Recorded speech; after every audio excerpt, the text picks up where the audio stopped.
The question I'm asking today is, does prayer work? Does prayer work? Can you count on prayer making a difference? Is there any proof that praying can assure a good outcome, or that not praying considerably lessens the odds of something good happening?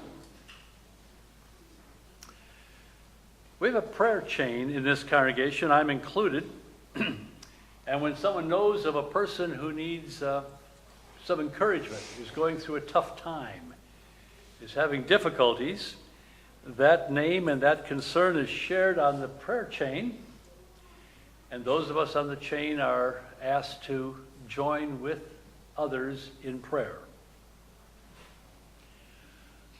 I'm not aware that any follow-up report is ever made to see if, in fact, people did pray when they were asked to pray on the prayer chain, or if the person for whom they were praying felt encouragement, or if knowing that they were being prayed for softened the crisis at all.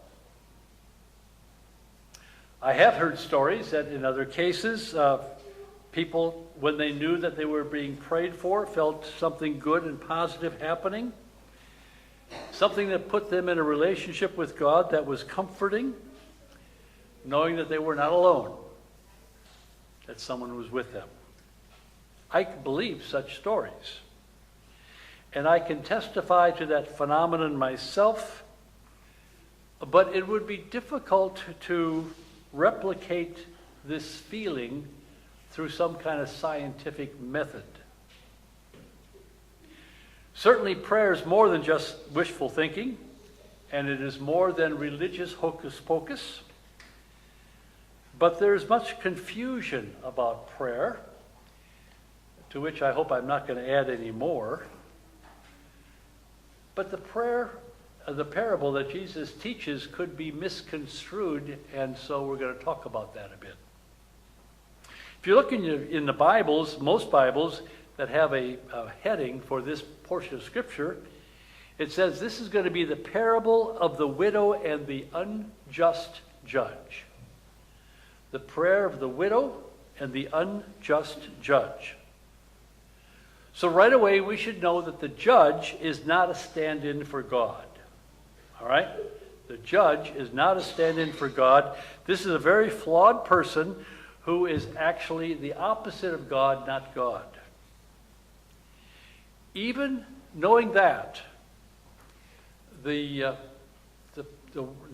parable maybe puts us in a sidetrack which is not good for us.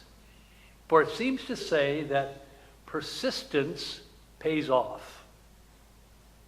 Persistence pays off. That if you pester God enough, God will weaken and give in and do something God really wasn't wanting to do, helping somebody. That if we can get enough people on the prayer chain, get enough people talking about the same thing in prayer, God reluctantly will do something good and something healing. So we need to pressure God to do good things. Pound on God's door, and maybe, just maybe, God will relent and heal you or your child or someone who is dear to you. In the parable, the woman, first of all, must get the judge's attention, and she persists by continuing coming to him. When I was in China some years ago, we visited a Buddhist temple, and it was the noisiest place I have ever been in my life. It seemed that everybody had one or more of these rattles. And the whole room was filled with this sound of the rattles. You see, Buddha might be sleeping. And therefore, get 2 or 3 rattles going, everyone. Wake up the Buddha, and perhaps the Buddha will respond. We don't like the rattle too much. When we were in Bhutan, we went to another Buddhist temple. There they had prayer wheels, barrel-like things, dozens of them on all four sides of the temple. And you would spin the barrel on an axis, and as you spun the wheel, whatever prayers you offered would fly off and encompass the attention of the Buddha. So, we don't like those kinds of things, maybe. But what would be our alternative? How do we know that God is paying attention if we don't use a rattle or a prayer wheel? How do we know that the God that we have decided is our God wills the best for us and is willing to help? Willing to help. Is God listening? Do our prayers go any place? Or do they just hover over our heads, sent by us, but received by no one? Deism.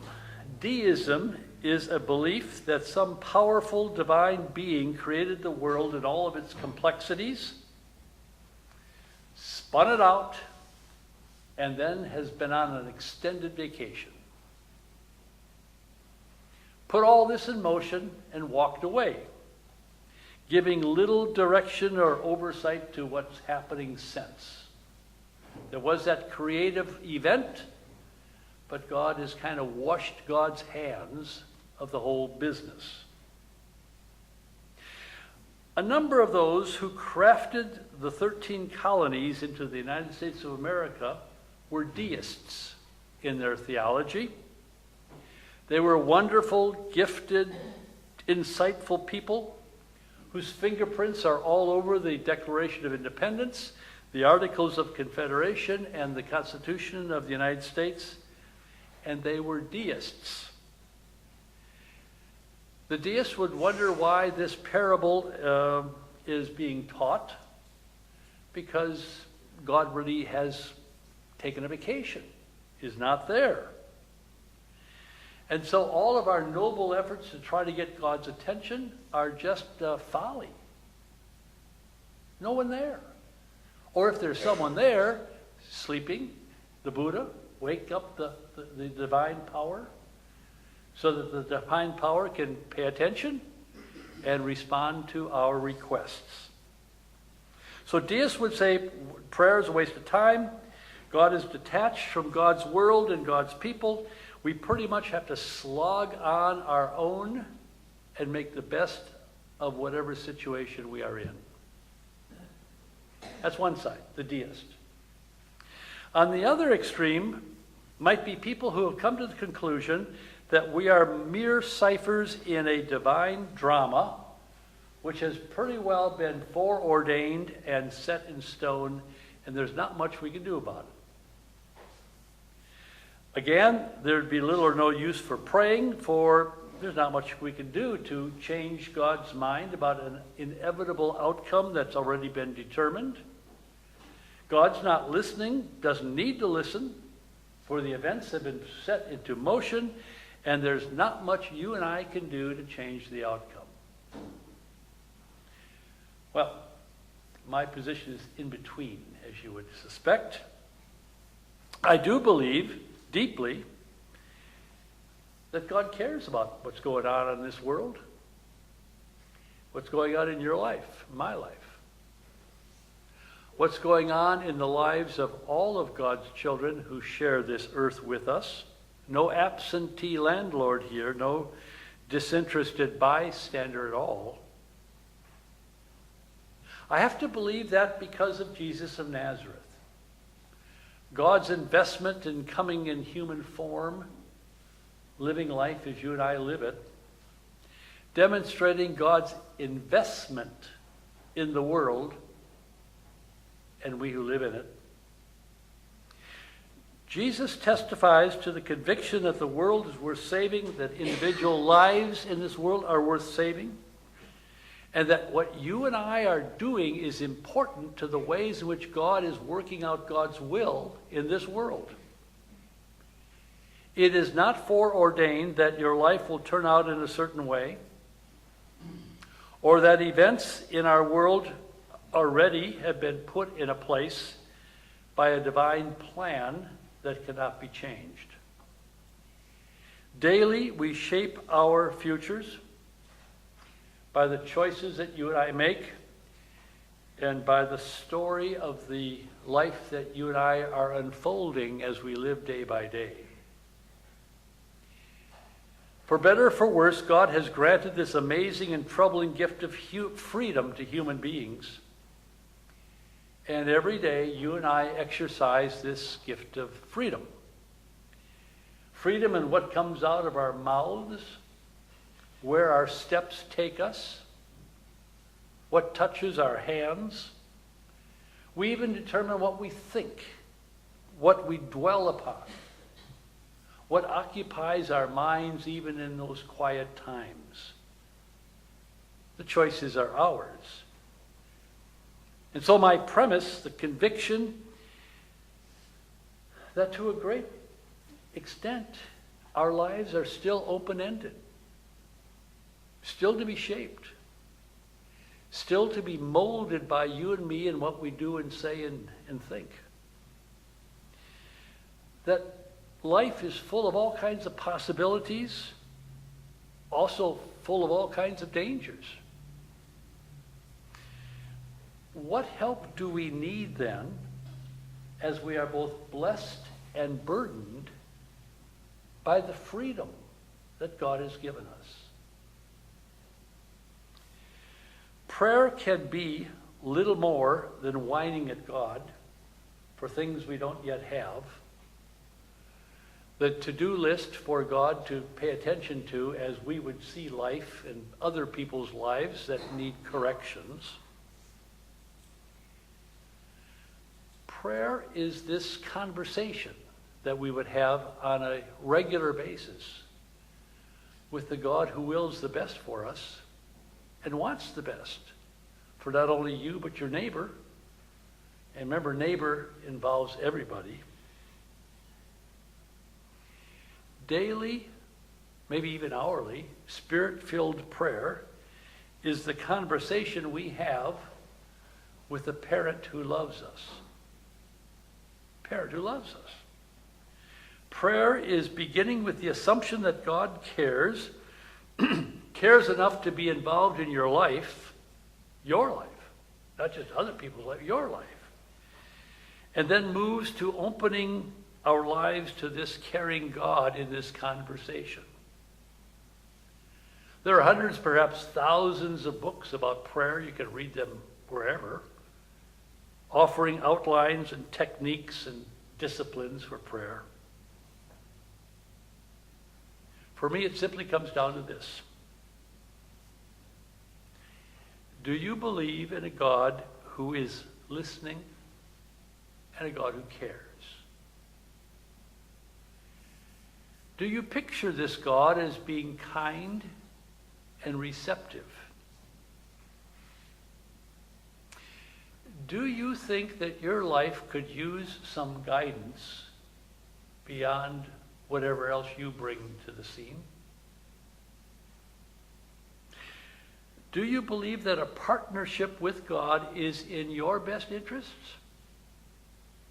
and in the best interests of the world in which we live?